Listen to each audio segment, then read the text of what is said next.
É isso, bem animado, né? Bem animado. Porque a nossa esperança é Jesus Cristo, não há outra. Então vamos cantar o nosso Deus com muita alegria.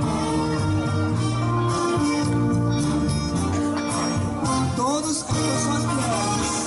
A minha esperança está no Senhor. As mulheres. Se a vida apresenta motivos pra desanimar, esperança está no Senhor. Se as nuvens escuras não querem passar, a minha esperança está no Senhor. Se alguém que eu amo vier me ferir, a minha esperança está no Senhor. Se às vezes me esqueço de amar o sorriso, a minha esperança está no Senhor. Se existem motivos pra desanimar, se as nuvens escuras espalham temor, preciso aprender a sorrir e cantar. A minha esperança está no Senhor. Agora os sons, né? Bem mais forte. Quero erguer minha voz. Quero erguer minha voz em louvor. As mulheres. Esperança está no Senhor. Dia e de noite em qualquer lugar, a minha esperança está no Senhor. Em qualquer caminho por onde eu passar, a minha esperança está no Senhor. Quero dizer, vale a pena confiar. A minha esperança está no Senhor.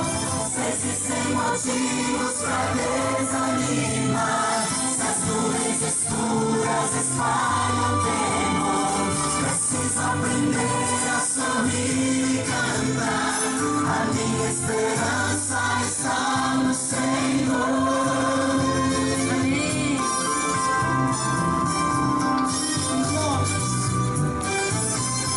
Amém. A minha esperança está no Senhor. A minha esperança está no Senhor. Está no Senhor. Amém. Essa é a nossa, a sua esperança.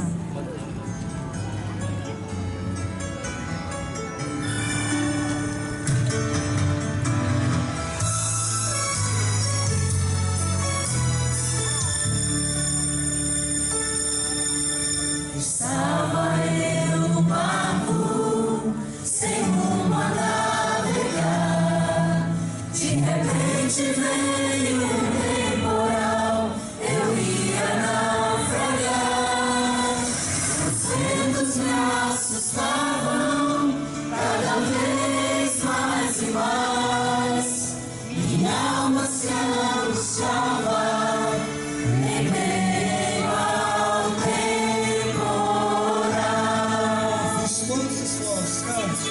Fiz todos os esforços que alguém pode fazer. Pensei que com minhas forças a paz podia ter. Lutei e me cansei, mas não pude vencer. De repente ouvi uma voz que falou meu coração e disse: não temas, porque eu sou Jesus, seu Salvador. Jesus é meu capitão, Jesus é meu capitão. Meu barco não vai naufragar, pois Jesus é meu capitão.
capitão, Jesus é meu capitão.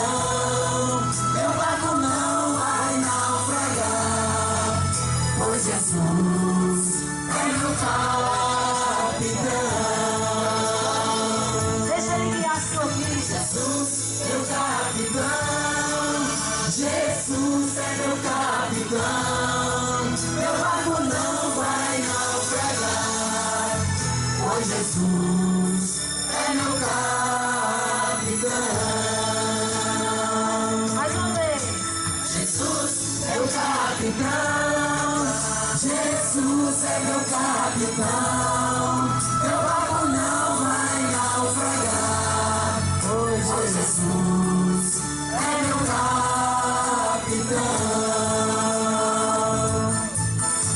Jesus, meu capitão, Jesus é meu capitão.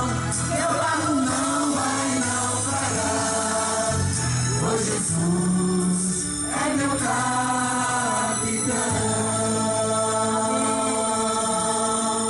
Mas ele está fazendo o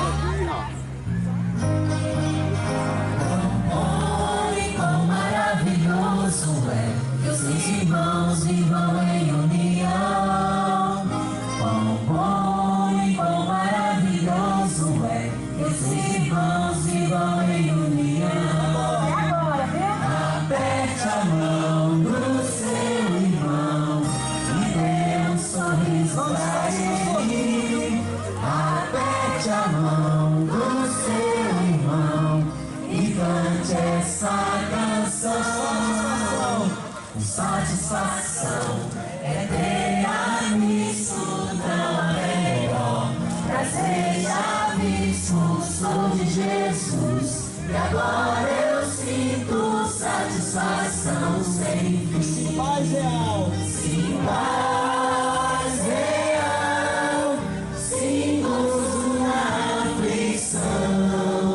Achei o segredo, é Cristo no coração. O amor jamais morrerá. O amor sem Deus só passageiro é, mas o doce amor de teu mestre Nunca morre, irmão. é algo que jamais morrerá. Não morrerá, não morrerá, é algo que jamais morrerá. O doce amor de teu mestre é algo que jamais morrerá. Vamos apertar de novo? Aperte a mão do seu irmão e dê um sorriso pra ele. Aperte a mão do seu irmão e cante essa canção. Satisfação é não ter medo, pois meu Jesus irá bem cedo, logo em glória eu hei de vê-lo. Satisfação sem fim. Sim, doce amor de meu mestre é algo que jamais morrerá.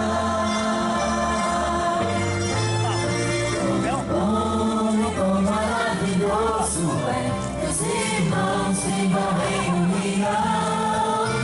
Quão bom e quão maravilhoso é que os irmãos vivam em união. Amém, irmãos. Deus seja louvado. Glória a Deus. O amor de Cristo é uma bênção na nossa vida. A união de Cristo com os irmãos, com os amigos, nos traz paz. Deus possa nos abençoar. Vamos aguardar então os minutos. Cristo nos diz o seguinte: eu sou a videira, vocês são os ramos. Quem permanece em mim e eu nele, esse dá muito fruto, porque sem mim nada podeis fazer. E ainda no mesmo livro de João, no capítulo 14, e no verso 6, diz o seguinte: respondeu-lhes Jesus: eu sou o caminho, e a verdade, e a vida, e nenhum de vocês chegará ao Pai, senão por mim. A continuação, no verso 7, diz como que nós podemos permanecer em Cristo. Se permanecerdes em mim e as minhas palavras permaneceres em vós, pedireis o que quiseres e vos será feito.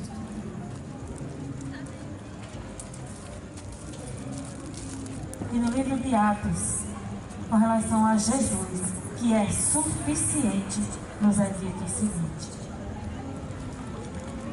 e não há salvação em nenhum outro, porque abaixo do céu não existe nenhum outro nome dado entre os homens pelo qual importa que sejamos salvos.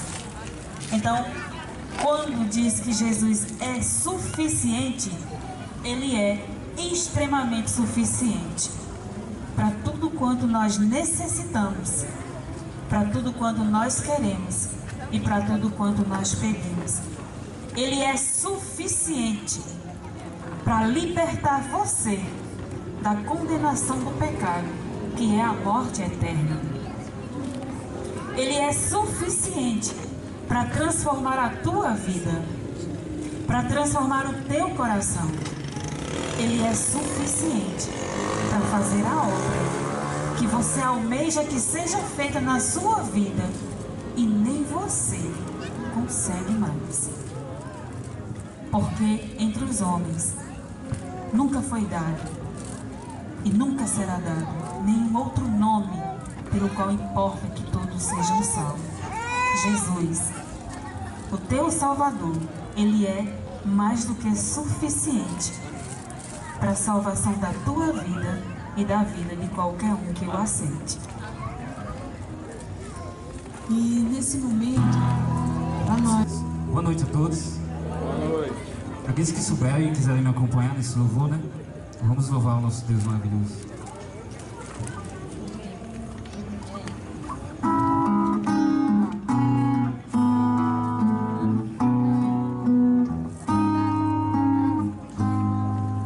Circunstâncias dizem que não dá,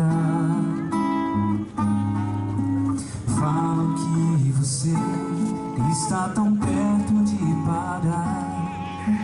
Coração valente, é assim que quero hoje te chamar. É normal na guerra se ferir, Aí ele veio mais a mulher dele. e pra não morrer, às vezes pensa em fugir. Sério pelo medo, não vê que o gigante é bem menor que a mão de Deus. Não quero contar na história que você morreu. Se for um tempo você só adormecer. Coração, por 3 dias Jesus parou de respirar pra fazer você ressuscitar. Tudo bem, de carne você é, mas sua estrutura é a fé. Coração valente, você não pode parar.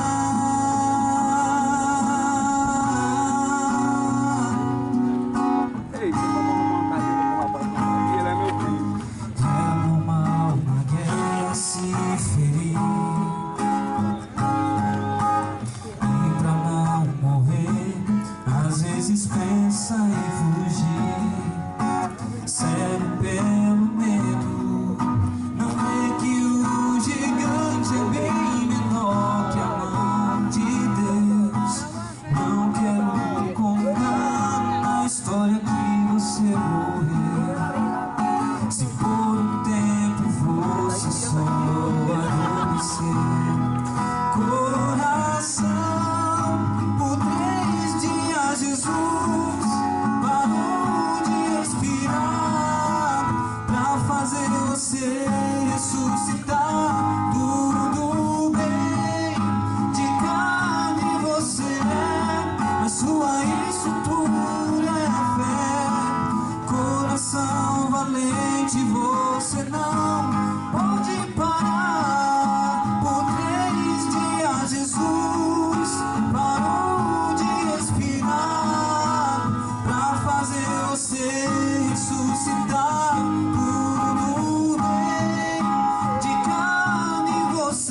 pai era dono de um bar lá bar e restaurante ali no centro da cidade de Petrolina. E com 12, 13 anos eu comecei a sair para as festas. Com 13 anos eu adentrei no mundo das drogas. Sabe, eu vou começar dizendo uma coisa para você que é jovem, meu querido. Se você tem amor à vida, se você quer ver dias longos, se você quer envelhecer, afaste-se das drogas. Porque com 13 anos eu adentrei no mundo das drogas. E pela primeira vez, junto com um amigo meu, eu não sabia nem o que era droga, mas por curiosidade, ele apareceu em casa com um cigarrinho. Era só a vontade de experimentar, e ele disse: olha, vamos fumar.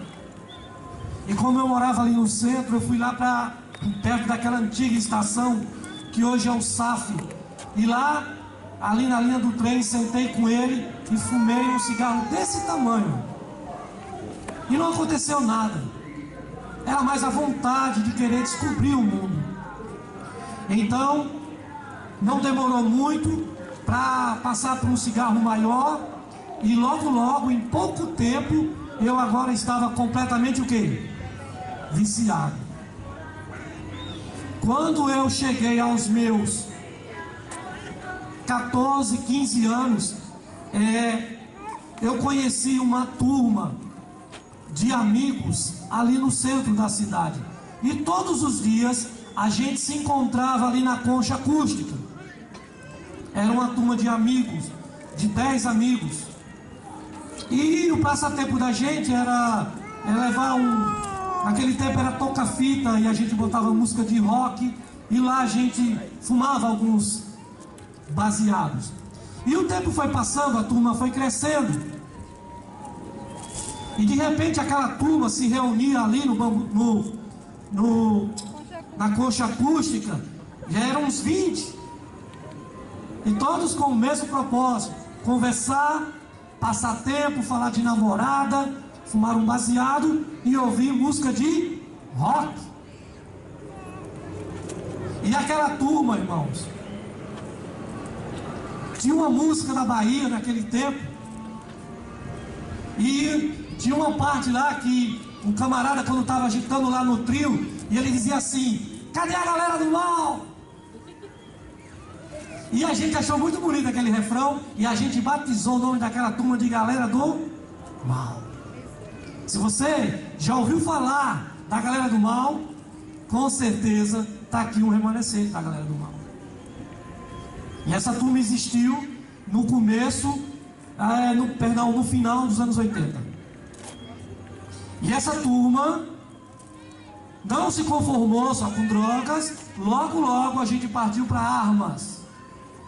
E de repente alguém aparecia com um revólver, outro revólver.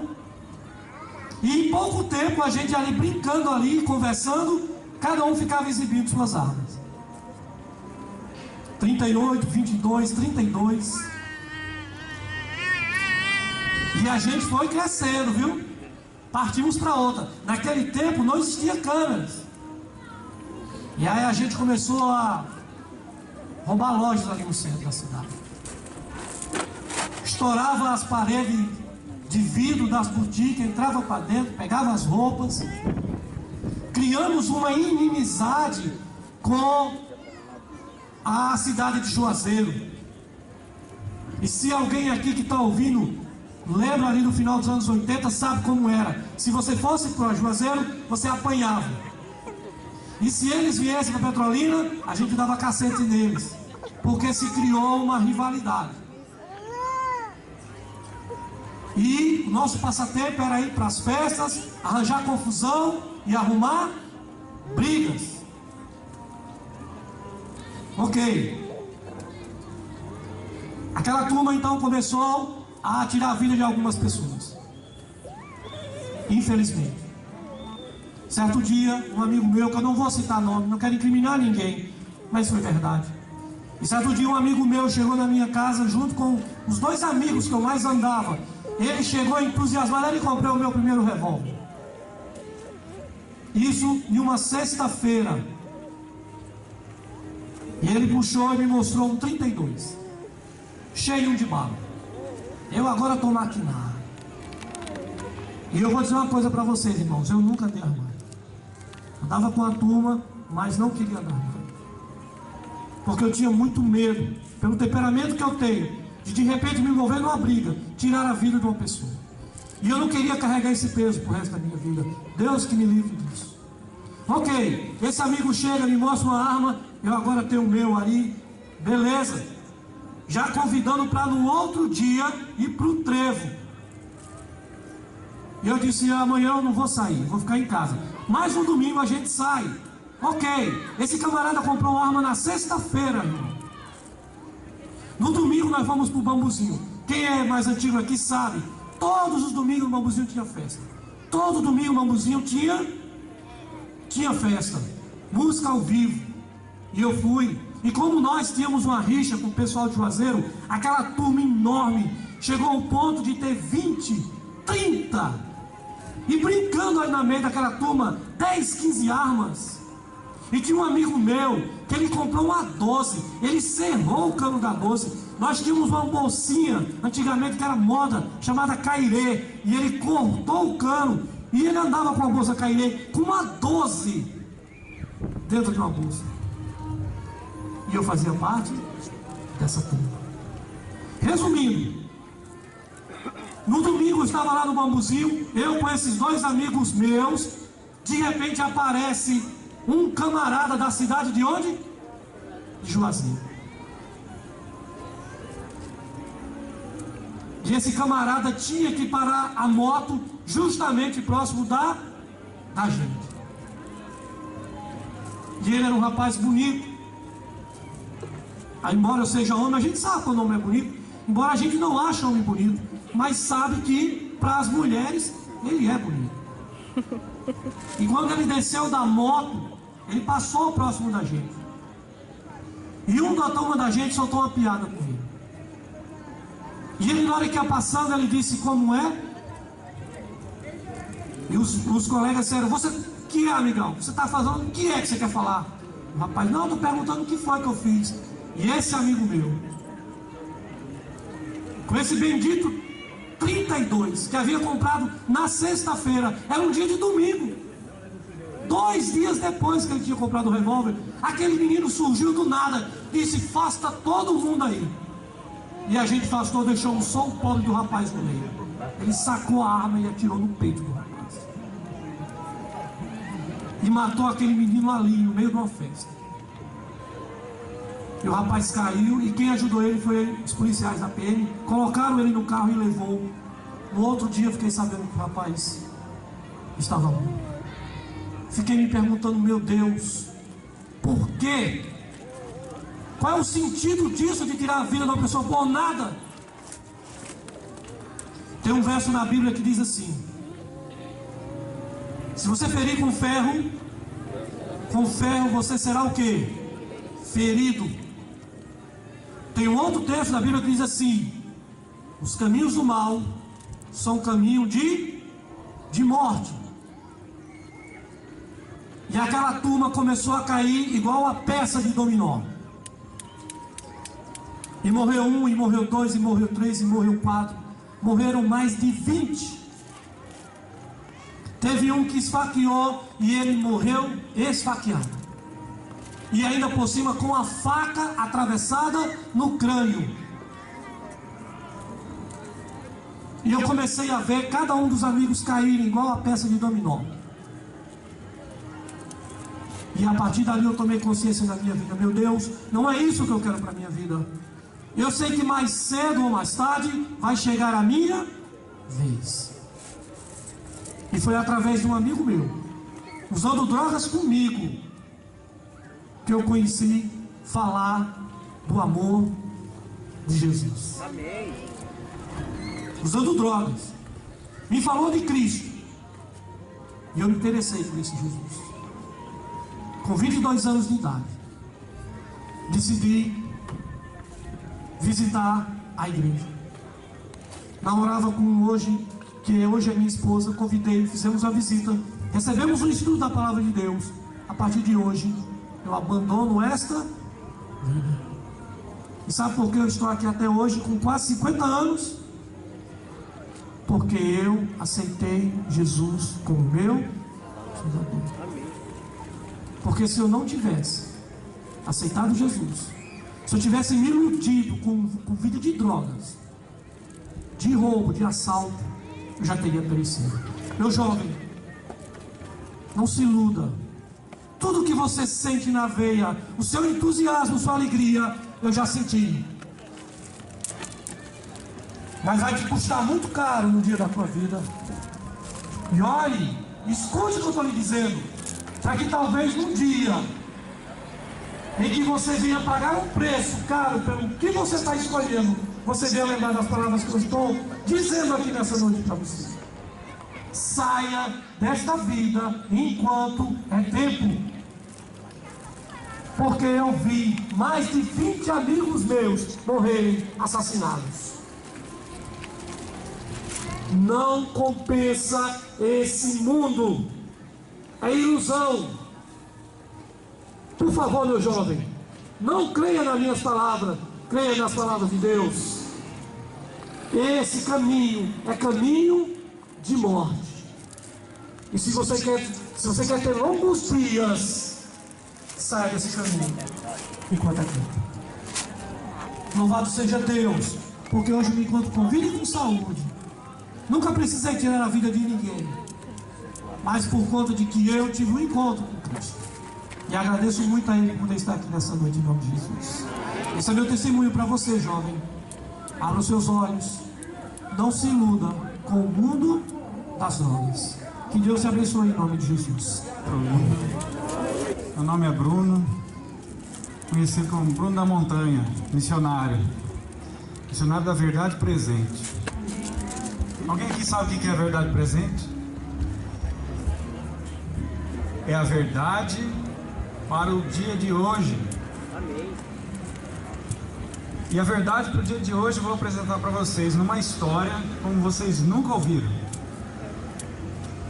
Uma história que prova que Deus ainda dirige o mundo.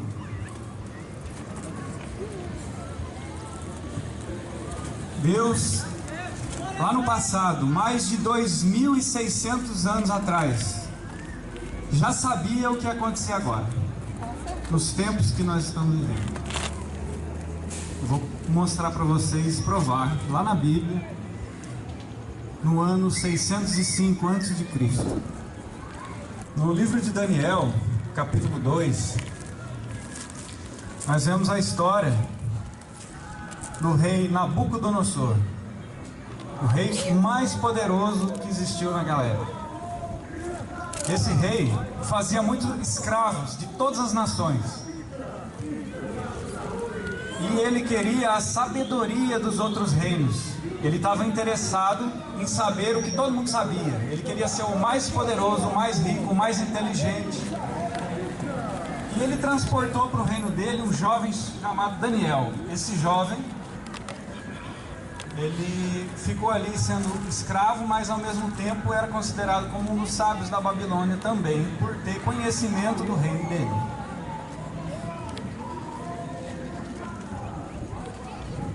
Depois de um tempo da chegada de Daniel, Nabucodonosor teve um sonho. E esse sonho perturbou muito a mente dele. Sabe quando você acorda assim, tentando pescar o sonho e fica assim meio confuso?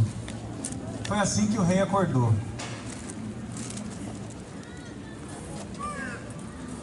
Aí ele convocou os sábios da corte. Quem eram os sábios da Babilônia? Magos, astrólogos, feiticeiros, pessoas que existem até o dia de hoje, né? Esse tipo de gente que diz revelar o futuro, que lê a mão, que joga as cartas. E aí ele chamou esse povo lá para contar para ele sobre o sonho dele. Interpretar o sonho. Só que aí é o seguinte, o rei ele queria que os sábios falassem o que o rei sonhou. Ele falou assim: eu quero que vocês digam o que eu sonhei. Só que eles ficaram embaraçados, porque qual é o homem que pode saber o que está na cabeça de um outro homem? Nenhum. E foram esses os argumentos dele. Disseram assim: o que o rei está pedindo é muito difícil. Conte-nos o sonho e daremos a interpretação.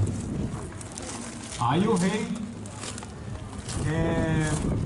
pediu para eles que, se não fosse dada a interpretação do sonho, né, se eles não dissessem o sonho do rei, uma só seria a sentença: todos os sábios da Babilônia iam ser executados.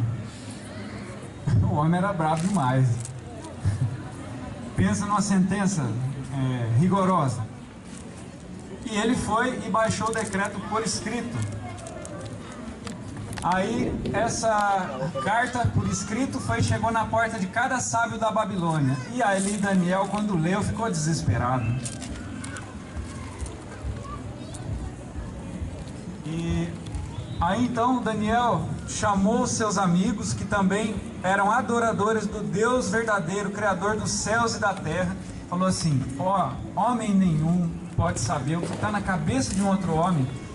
Se nós não dissermos o sonho para o rei, morreremos. Então eles oraram e pediram a interpretação, e Deus deu a interpretação a Daniel. Na mesma noite ele sonhou exatamente com o que o rei sonhou. Agora vamos ao sonho.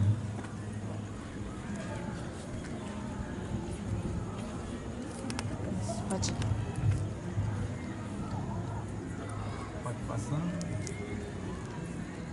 Bom, é o seguinte. Aí você vai só apertar aqui, tá? O rei sonhou com uma estátua, exatamente aquela estátua ali. Ela tinha a cabeça de ouro, o peitoral de prata, o cinturão de bronze, as pernas de ferro e os pés de barro misturado com ferro. Era uma grande estátua que ele observava, e de repente acontecia algo. Essa estátua, ela era atingida nos pés por uma pedra e ela se desmanchava. E quando Daniel estava dizendo nesse sonho para o rei, ele: é exatamente isso que eu sonhei. Já ficou admirado. E o que significa? Aí Daniel diz o seguinte: há um Deus no céu que é revelador de mistérios e fez ao rei hoje saber o que há de acontecer nos últimos dias. E disse assim: Deus manda dizer que tu és a cabeça de ouro e esse é o teu reino, a Babilônia, o reino mais rico, mais poderoso que existiu no passado. Isso era ano 605 a.C., mais de 2.600 anos atrás. E ali o rei se interessou muito, né? Conte mais. Daniel disse: depois do teu reino virá um reino inferior ao teu, assim como a prata é inferior ao ouro. E assim vai acontecer sucessivamente. Um outro reino mais fraco, que é o cobre, depois um outro mais fraco, que é o ferro, até chegar nos pés. Nos pés será o dia dos reinos divididos. E nos dias dos reinos divididos virá um outro reino, que é a pedra que atinge os pés da estátua. E essa pedra, quando ela bate nos pés da estátua, ela destrói a estátua, forma uma grande montanha e fica ali para sempre e não passa para nenhum outro reino mais.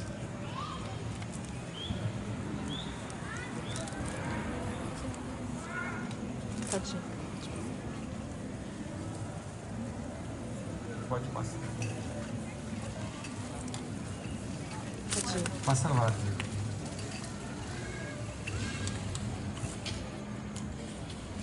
Aí tá bom.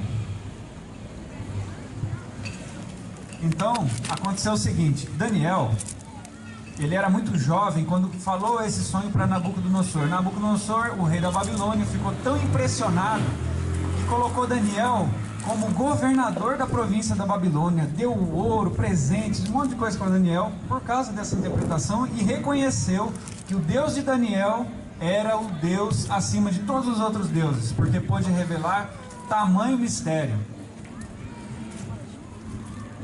Quando passou-se os dias, veio o filho de Nabucodonosor, depois veio o neto, Nabucodonosor morreu, e Daniel já era idoso lá na Babilônia. E aí o que aconteceu? Com 80 anos de idade, ele viu com os próprios olhos o reino da Babilônia cair. O rei Ciro, rei da Pérsia, e o rei Dario se uniram, assim como vocês viram que a estátua, né, ela tem ali os braços unidos. Eram dois reinos unidos, que era o reino de prata, o reino da Média e o reino da Pérsia.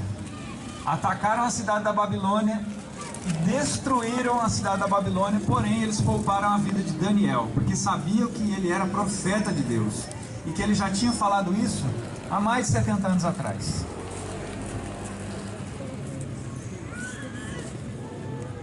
E aí então foi feito em ruínas em 539 a.C. a cidade da Babilônia, e começou o reino de prata.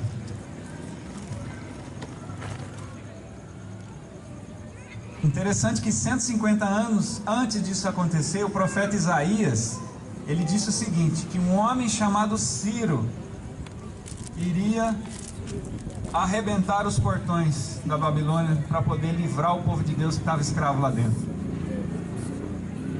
Muitos usam métodos de falar do futuro, né? Como ler a mão, como ver os astros, como ver a borra do café, as tripas da galinha.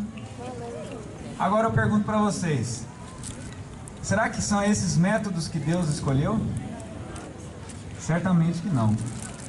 O método de saber o futuro foi Deus quem escolheu, e o método é esse, é profecia. Ele escolheu um servo dele lá do passado para falar que ia acontecer, e aconteceu exatamente como foi dito. Dizem que a mentira tem perna curta, né? Agora imagine uma história que foi revelada há 2.600 anos atrás, atravessou tantos anos na história e veio aqui na cidade de Petrolina hoje sendo contada. Se fosse mentira, já tinha acabado muito tempo. Mas quando é a palavra de Deus, ela vai até o objetivo dela. Ultrapassa os séculos.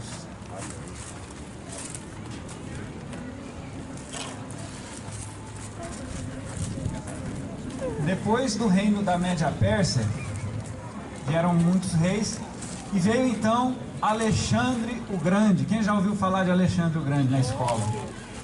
Alexandre o Grande veio trazendo agora a Era do Bronze.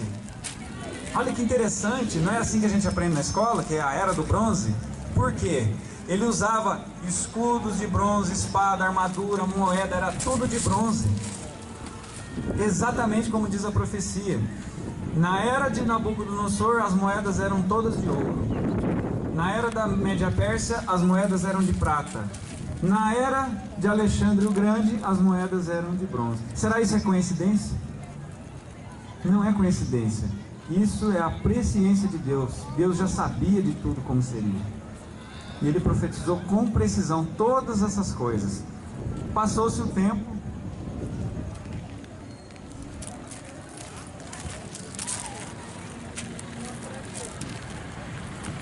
E depois que a Grécia dominou o mundo, veio um outro reino forte como o ferro.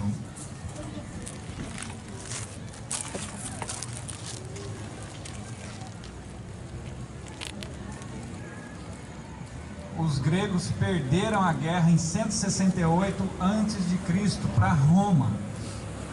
Quem aqui conhece Roma?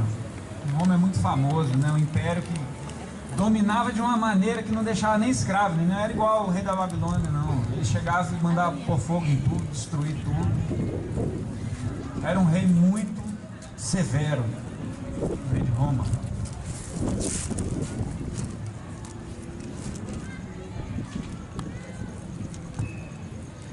As pernas de ferro, foi esse o período do Império Romano. Derrotou os gregos na Batalha de Pydna.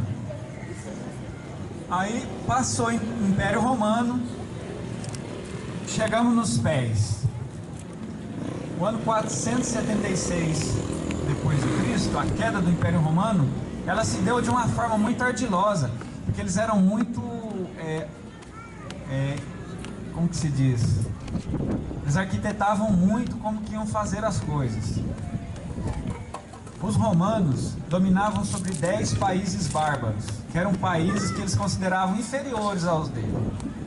E chegou um ponto que os imperadores já não estavam nem aí com nada, né? Ir fazer guerra, não, vou tomar banho na minha banheira quente, deixa lá os generais fazer o que eles querem.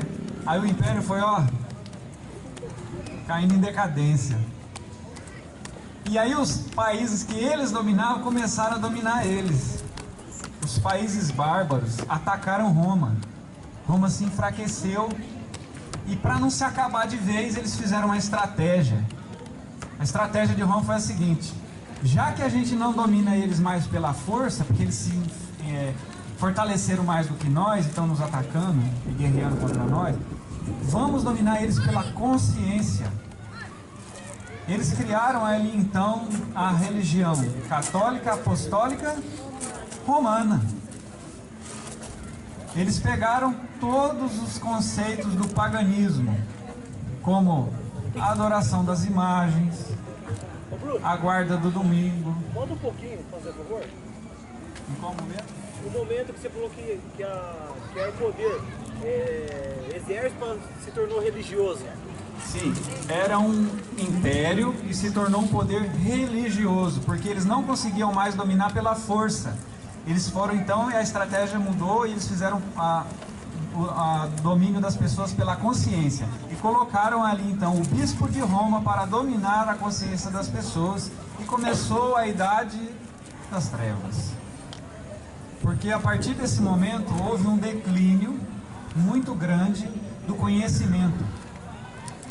A Bíblia foi retirada da mão do povo, só os padres a poderiam falar e interpretar da maneira deles, e criou-se os dogmas. Os dogmas são o quê? Doutrinas inventadas pelos bispos de Roma. Diferente das doutrinas da Bíblia, dos fundamentos da Bíblia. Uma delas foi a mudança da lei dos 10 mandamentos. Essa mudança quem fez foi o Papa. A mudança do calendário também foi o Papa quem fez essa mudança. Agora eu pergunto, com a autorização de Deus? Não. Com a sua própria autoridade, deles mesmos. Eles falaram, vamos mudar por nós mesmos, pronto. E assim fizeram. Por isso que nos pés você ainda vê um pouco de ferro. Eu tenho convicção plena de que nós estamos vivendo nos pés. Por quê? O Império Romano caiu, se foi. E o último reino que resta agora na terra, qual é? Os reinos divididos. O barro, ele não se mistura com o ferro, porém eles estão ali, né? Unidos ali em casamento. Esses 10 reinos, representados pelos 10 dedos dos pés, vocês veem que não tem nada de coincidência, tudo é presciência de Deus. Esses 10 dedos dos pés eram os países que hoje nós conhecemos como França, Inglaterra, Portugal, Espanha. São os 10 países principais da Europa. E aí vem a pergunta, o que nós aqui no Brasil, em Petrolina, tem a ver com a história dessa que aconteceu lá no passado?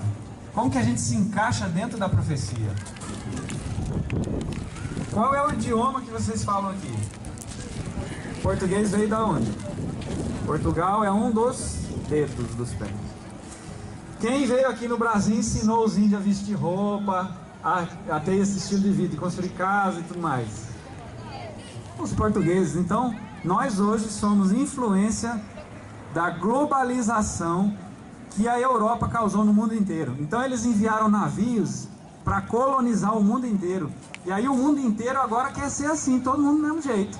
Todo mundo quer ter uma situação financeira boa, todo mundo quer ter um carro, quer ter uma casa, uma televisão, todo mundo é igual. Você vai lá no Japão, é do mesmo jeito, aqui é do mesmo jeito, na Índia, na Europa, qualquer lugar. O mundo está globalizado, vivendo nos dias dos reinos divididos. E hoje em dia não é mais como no passado, que era realeza, né? Era ouro, é prata, é bronze. Hoje em dia, por exemplo, se você quer ser líder do seu país, você pode. Você pode vir do humilde, né? Do barro, e dizer, eu vou ser presidente, é só você ter o voto.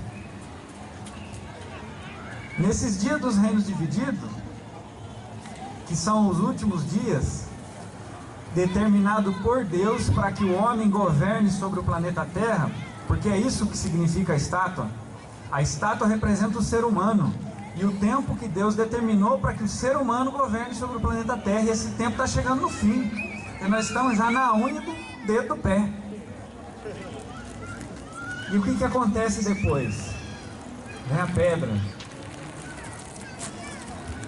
A pedra vem e destrói exatamente ali nos pés, que é onde está o barro com o ferro. Por que ferro? Porque ainda existe Roma. Muito fácil você dizer se Roma existe. Vai lá no centro da cidade e me diz o que tem na praça central. Eu nunca fui em Petrolina, mas eu sei o que tem. Uma igreja matriz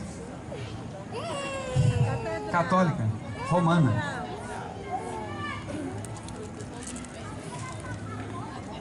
Todas as cidades do Brasil, praticamente todas, né? A grande maioria tem no centro de sua cidade uma igreja católica apostólica romana. Por quê? Ela está misturada com as lideranças do mundo para dominar ainda as pessoas pela consciência. Agora eu pergunto, como você vai dar um ensinamento de Deus mudando as palavras da Bíblia? É impossível. A única forma de se obedecer a Deus é você, por sua livre consciência, ler a Bíblia por si mesmo. Essa é a única forma segura de você saber a verdade. Leia por si mesmo. Não ouça a interpretação de pastores, de padres, de bispos, sem averiguar por você mesmo. Porque Jesus já tinha avisado que no fim dos dias virão muitos falsos profetas. Não era pouco que ele falou. Que influenciaram na globalização, influenciaram tanto a política quanto a mente das pessoas. E existe uma coisa entre essas lideranças de fazer um governo mundial, um governo único. Porém, segundo a profecia, é nesse tempo que eles tentam se unir e eles não vão ser bem-sucedidos, porque vai vir a pedra.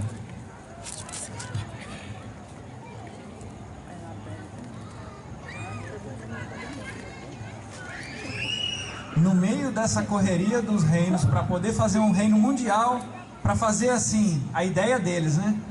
O ser humano soberano sobre o planeta Terra, um grande governo mundial. É nesse tempo que vem a pedra e destrói todos os planos dos seres humanos.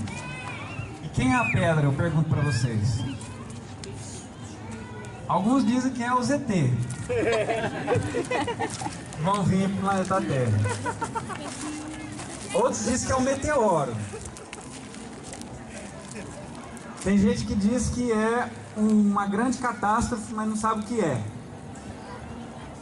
Cada um tem uma opinião, né? Mas vamos saber aí, da parte da Bíblia, o que é a pedra.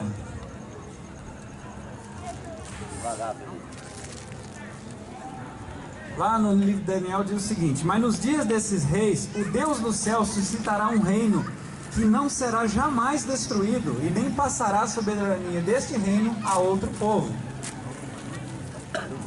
Ele é um reino que não é reino de homem, é o reino de Deus.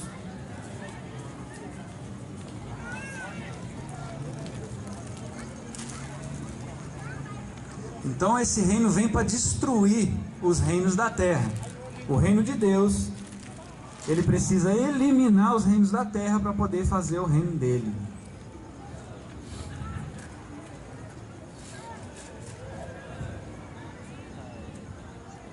E diz que esse reino não passará a outro reino, como é ali na estátua, né? Que vai passando o tempo e vai passando de um líder para outro.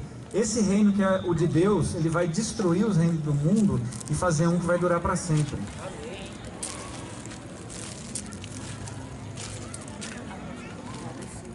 A rocha cortada sem o auxílio de mãos representa a vinda do reino de Deus. A Escritura nos fala que Jesus, ele é a rocha. Quem já ouviu que Jesus é a rocha da nossa salvação? Quem já ouviu falar que Jesus é a pedra principal? Quem já ouviu falar que o reino de Deus seria formado sobre a rocha? Não são demonstrações claras de que é o próprio Jesus Cristo trazendo o reino dele? Se eu pegar aqui um anel de ouro, jogar ali no meio da rua, quanto tempo dura ele ali na rua? Dependendo da cidade, dura 3 segundos. E se eu jogar uma pedra na rua, quanto tempo dura? Não, a pedra é coisa comum, a gente pisa na pedra, ninguém dá valor nisso aqui.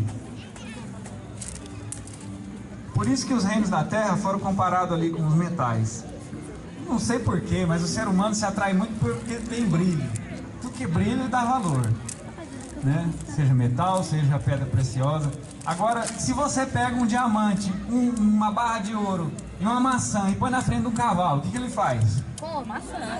Ele come a maçã e o ouro, o diamante, a gente nem vê, tá? Vai embora. Porque para ele só tem o valor que tem vida. Mas tem ser humano que mata o outro por causa de uma pedra de diamante. Tem ser humano que tem coragem de tirar a vida do outro por causa de um pedaço de ouro. Isso já aconteceu muito na história. Agora eu pergunto, qual é a serventia do ouro para a sua vida prática? Só serve para você falar que é bonito. Só para isso. Está vendo como é que é os valores do ser humano? Por isso que Jesus disse que ele é a pedra. Porque a pedra, ninguém dá valor. Só que ela tem um atributo que é a eternidade. A pedra dura para sempre. Amém. É isso que Jesus quer trazer para nós. Ele quer que nós preferimos pedra do que as coisas que brilham. Por isso que Jesus veio com uma aparência que não era atraente para as pessoas. Jesus era um homem comum. Ele não veio bem vestido, todo num cavalo branco, né? Fazendo pose de príncipe. Ele não fez isso aí não. Ele veio na aparência de pedra, rústico, mas com a fala firme, a fala da eternidade. Então são essas as propostas que nós temos. 2 reinos, 2 reis. O reino da estátua, com seus reis, e o reino da pedra, com o rei dos reis, que é Jesus Cristo. O reino dos homens, que é a estátua, tem leis. E nós somos obrigados a obedecer essas leis, né? Quem pode dizer aqui quem é o presidente do Brasil? Michel Temer, né? Michel Temer conhece vocês? Nunca na vida. Não. Ele está interessado na vida de vocês? Ah, claro que está. Ele quer que vocês trabalhem, paguem o imposto todo mês. É isso que ele está interessado. E agora do outro lado, nós temos Jesus Cristo. Jesus conhece vocês? Amém. Cada fio de cabelo. Com certeza. Jesus está interessado em vocês? Muito. Ele deu a vida por nós. Teve coragem de entregar a vida dele por vocês. Agora, qual é o reino que vocês querem se submeter? A esse reino da estátua ou o reino da pedra? Da pedra. 100% da pedra, né? Só que para participar do reino de Deus, quando Jesus voltar, como ele vai saber quem são os dele, né? Como ele dizia, que no final dos tempos haveria a separação do bode das ovelhas, né? Eram as parábolas que Jesus usava para dizer que ia haver um tipo de separação de pessoas para saber quem ia ficar no reino de Deus e quem ia ser destruído. Como todo reino tem as suas leis, as leis de Deus existem, muito tempo. Jesus Cristo cumpriu todas elas e ensinou o ser humano a cumprir essas leis. Aonde estão essas leis? Na Bíblia. Todo mundo pode ver. Abre qualquer Bíblia, pode ser evangélica, católica, qualquer Bíblia. Está lá, os 10 mandamentos. Tem muita gente que diz assim, não, mas a Bíblia foi escrita por homens. Mas tem uma parte da Bíblia que eu provo para vocês que não foi o homem que escreveu. Foi o próprio Deus com o dedo dele lá nas pedras, em letra de fogo. Interessante, né? Os 10 mandamentos estão na pedra. E está lá, a parte da Bíblia que diz os 10 mandamentos, foi o próprio Deus quem escreveu. Nós temos os 10 mandamentos em Êxodo 20, de 1 a 17, e o que comprova que foi Deus que escreveu está em Êxodo 31, verso 18. Parabéns, irmãs, a memória prodigiosa. Qualquer um de vocês pode averiguar em suas casas. No livro de Êxodo, capítulo 20, você pode ler ali as leis de Deus, os 10 mandamentos. Não terás outros deuses diante de mim. Não farás para ti imagem de escultura.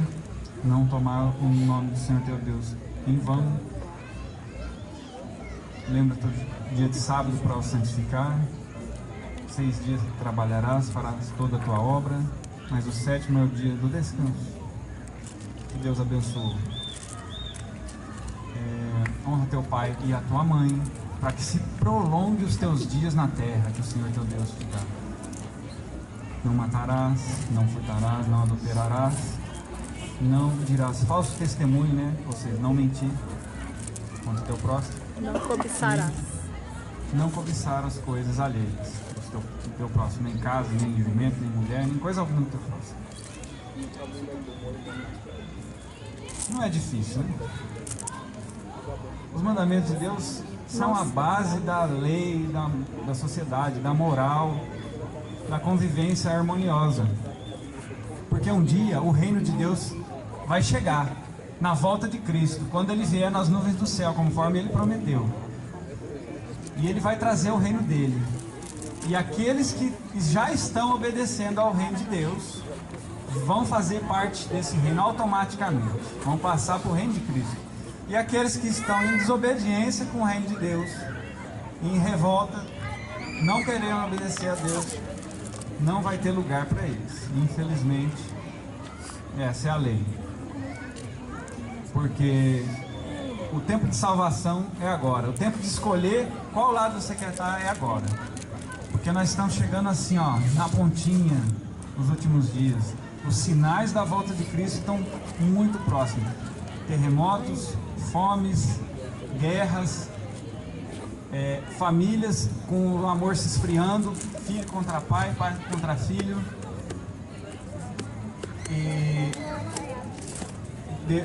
Jesus já tinha avisado lá no livro de Mateus, capítulo 24, que todas essas coisas aconteceriam um pouco antes da sua vinda. E o que eu tenho para dizer para vocês, irmãos, aproveite o pouco tempo que resta para fazer a melhor escolha da vida de vocês. Escolha ficar do lado do reino de Deus. Porque o reino de Deus vai te trazer saúde completa. Não existe doença no reino de Deus. Felicidade plena.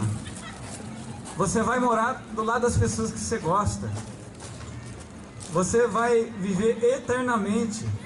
Na eternidade o tempo tem outras circunstâncias. Você vai poder viajar daqui e lá para São Paulo, lá onde eu moro, sem preocupar quanto tempo você vai levar. Falar, eu vou de a pé. Tem pressa de chegar. Tudo vai ser de outra forma, de outra maneira, totalmente diferente. Essa correria, esse estresse, essa forma como a gente vive aqui, isso aqui não presta não. Isso aqui foi um sistema inventado pelo ser humano que só destruiu com a nossa vida. E no reino de Deus tudo vai ser restaurado, tudo vai ser bonito. E é o que eu tenho para dizer para vocês. Escolham o melhor lado. Façam a melhor escolha da sua vida. Escolha estar ao lado do Senhor. Isso terão grande recompensa. Não só na eternidade, mas desde já. Com paz de espírito, com suas famílias restauradas. Porque não há nada que o homem possa fazer de melhor. Amém?